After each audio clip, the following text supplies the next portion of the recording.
आज हम question number 17 देख रहे हैं एक्सरसाइज 7.5 का class 12th NCERT integral chapter में से। ये क्या क्वेश्चन कह रहा है, यहाँ मुझे इंटीग्रेट करना है cos x whole divide by 1 minus sine x एक ब्रैकेट में, और दूसरे ब्रैकेट में क्या है 2 माइनस साइन एक्स। ठीक है, और मुझे इसको इंटीग्रेट करना है विद रिस्पेक्ट टू dx। और देखो यहाँ पे हमें इस क्वेश्चन में हिंट भी दिया गया है कि हमें sine x equal to t put करना है। ठीक है, तो मैं हिंट का यूज़ करते हुए साइन एक्स तो क्या पुट कर लूँगा, टी पुट कर लूँगा। ठीक है ना, यह हमें हिंट दिया ही गया है पहले से। ठीक है, पर पुट करने से पहले इसको मैं डिफ्रेंशिएट करूँगा। ठीक है, क्योंकि मुझे यहाँ पे dx भी लिखना है, तो साइन एक्स अगर t है तो dt क्या होगा, dt हो जाएगा आपका, साइन का डिफ्रेंशिएशन करूँगा तो क्या आएगा cos x dx। और देखिए न्यूमरेटर में cos x dx दिया भी गया है, तो यानी cos x dx की जगह क्या रख लूँगा मैं dt। ठीक है, तो cos x dx को मैंने dt ले लिया। अब मैं ये करूँगा, अब मैं इस सबको यहाँ पे पुट कर दूँगा। देखो कैसे, सबसे पहले 1 माइनस साइन एक्स की जगह क्या मैंने पुट किया है t। ठीक है, तो ये आ गया t 1 माइनस टी, और यहाँ पे भी साइन एक्स है तो 2 माइनस टी। ठीक है, अब cos x dx की जगह क्या रख दिया है मैंने dt, क्योंकि जब मैं डिफ्रेंशिएट किया sine x equal to t को तो क्या मेरा बन गया cos x dx equal to dt, जिसको मैं यहाँ पे पुट सब्स्टिट्यूट कर सकता हूँ cos x dx की जगह। ठीक है, अब ये क्या आ गया, अब ये मेरा जो उसमें इंटीग्रेंट दिख रहा है, इंटीग्रेंट को मैं पार्शियल फॉर्म से कैसे लिखूँगा। इंटीग्रेंट क्या होता है, वो चीज़ होती है जो कि इंटीग्रेशन में करनी होती है। ठीक है, dt की तो रिस्पेक्ट में इंटीग्रेट होना है, और मेन चीज़ जो हमें इंटीग्रेट करनी है उसको इंटीग्रेंट बोलते हैं। और ये क्या है 1 माइनस टी 2 माइनस टी। इसे कैसे पार्शियल फ्रैक्शन फॉर्म में लिखूँगा, a upon 1 minus T plus b upon 2 minus T. ठीक है, अगर मैं बोथ साइड एलसीएम ले लूँ तो ये क्या आ जाएगा 1 माइनस टी 2 माइनस टी और a into 2 minus T plus b into 1 minus T. ठीक है, और यहाँ पे 1 upon 1 minus T 2 minus T तो रहेगा ही रहेगा। ठीक है, अब देखो बोथ साइड डिनोमिनेटर में कॉमन है तो वो हो गया कैंसिल। अब मैं इसमें खोल लूँ तो क्या आएगा 2a minus t a plus b minus b t equal to 1। ठीक है, सबसे पहले मैं क्या कर रहा हूँ, कंपेयर कर रहा हूँ coefficient of x to the power 0 के। ठीक है, जिसको आप कांस्टेंट टर्म भी बोल सकते हो। तो लेफ्ट हैंड साइड में 1 है, राइट हैंड साइड में क्या है, अगर मैं देखूँ 2a प्लस b। सिमिलरली अगर मैं कंपेयर करूँ कोफिशिएंट्स ऑफ, देखो मैं x की टू पावर 0 लिख रहा हूँ, पर यहाँ पे t था वेरिएबल तो ये t की पावर 0 लिखा जाएगा। और वैसे ही coefficient of t to the power 1, तो लेफ्ट हैंड साइड में ऐसा कोई नहीं है तो ये 0 हो गया। राइट हैंड साइड में क्या है minus a and minus b। ठीक है, तो इस तरह क्या पता चल रहा है कि a इक्वल टू क्या है माइनस b।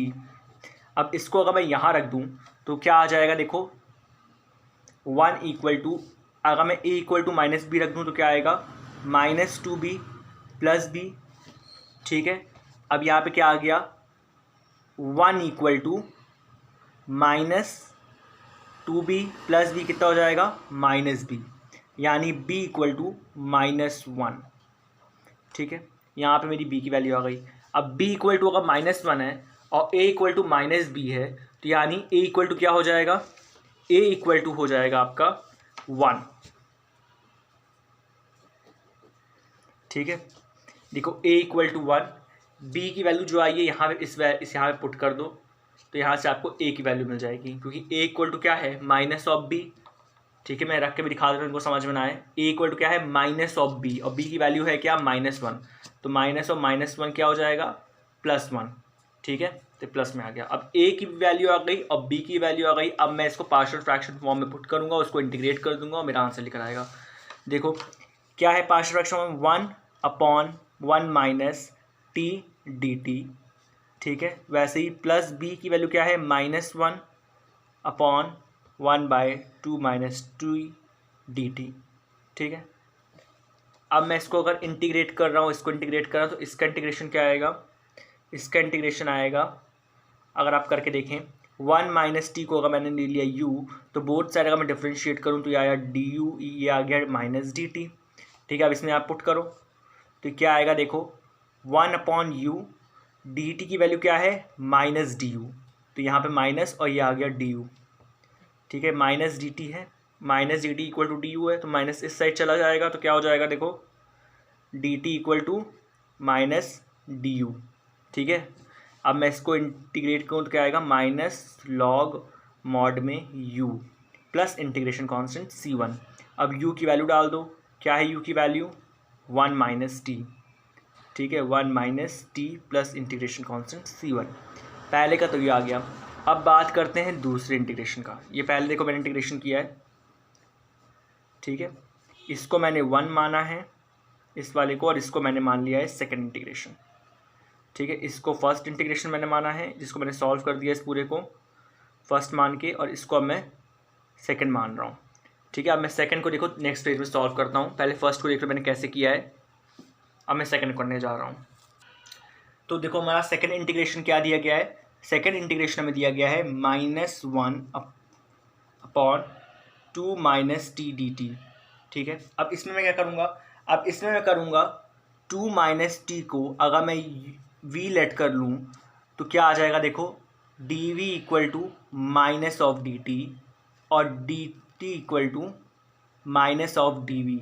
भूलना ना, पहले मैंने u लेट किया है और यहाँ पे मैंने v लेट किया है। अगर ऐसे इंटीग्रेशन कर रहे हैं दोनों को अलग अलग लेट कीजिए, क्योंकि टीचर कह सकता है कि अगर आपने उसको u मान लिया तो u ये कैसे हो गया, ये कैसे आपने दो को सेम चीज़ कैसे ले ली, तो इसलिए अलग अलग वेरिएबल से बार बार लो। ठीक है, अगर आपने उसको u माना है यहाँ पे तो आप इसको v मानो, z मानो, कुछ भी मानो, पर सेम ना मान लो। ठीक है ना, क्योंकि ऐसे हम तो नहीं कह सकते कि ये भी u है ये भी u है, हर चीज़ की एक मीनिंग है, और ज़्यादा कंफ्यूज हो तो फिर इतना बस समझ लो कि बस अलग अलग लेना है वैल्यू। ठीक है ना, ज़्यादा दिमाग में लगाने की ज़रूरत नहीं है। माइनस जो क्या है, अब इसको कैसे मैं लिख सकता हूँ, -1/2 माइनस टी को मैंने क्या ले लिया है v, और डी टी की जगह क्या आ गया है माइनस ऑफ डी वी। तो डी वी यहाँ लिखो, माइनस साइन को बाहर निकालो तो हो गया प्लस। ठीक है, माइनस माइनस प्लस हो जाता है। अब इसको इंटीग्रेट करूँगा तो क्या आएगा, लॉग मॉड में v plus integration constant c2। ठीक है, अब v की वैल्यू डाल दो, v की वैल्यू क्या है 2 minus T plus integration constant c2। ठीक है, अब मैं पहले का देखो इंटीग्रेशन निकाल चुका हूँ और दूसरे का भी निकाल चुका हूँ। अब मैं साथ में अगर आंसर लिखूँ तो क्या है, देखो पहले का इंटीग्रेशन में आया था minus log 1 minus T plus integration constant c1। अब सेकंड का आया है log 2 minus T plus integration constant c2।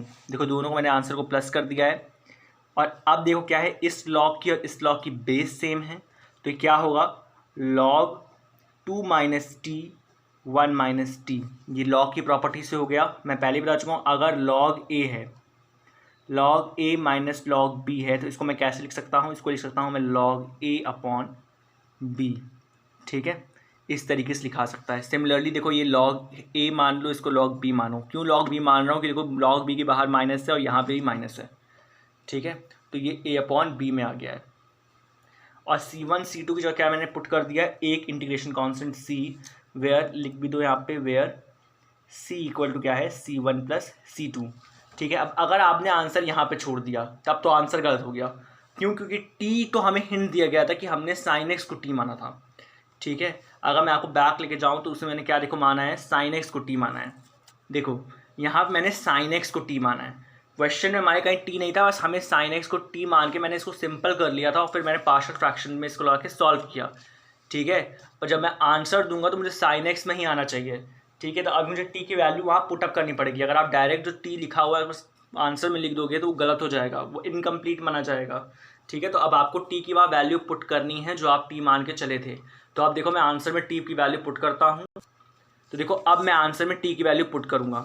Answer क्या है मेरा, अब क्या बन जाएगा, जैसे ही मैं पुट करूँगा t इक्वल टू क्या है sin x, जैसे ही पुट करूँगा तो क्या आ रहा है log 2 minus sine x upon 1 minus sine x plus integration constant c।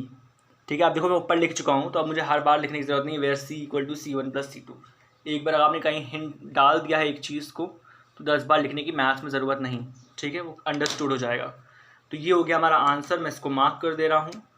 ये मत भूलिएगा बिल्कुल भी कि आपने ऊपर ही छोड़ दिया। अगर आप ऊपर छोड़ देंगे तो जहाँ पे आपको 5 नंबर का क्वेश्चन होगा वहाँ पे आपको 3.5 में ही टीचर उससे नंबर उसमें आपको नहीं देगा। और ये हो गया हमारा आंसर। एक बार वापस देख लीजिए पूरा क्वेश्चन कैसे किया जा रहा है ये, ठीक है। और लगातार मेहनत करते रहिए,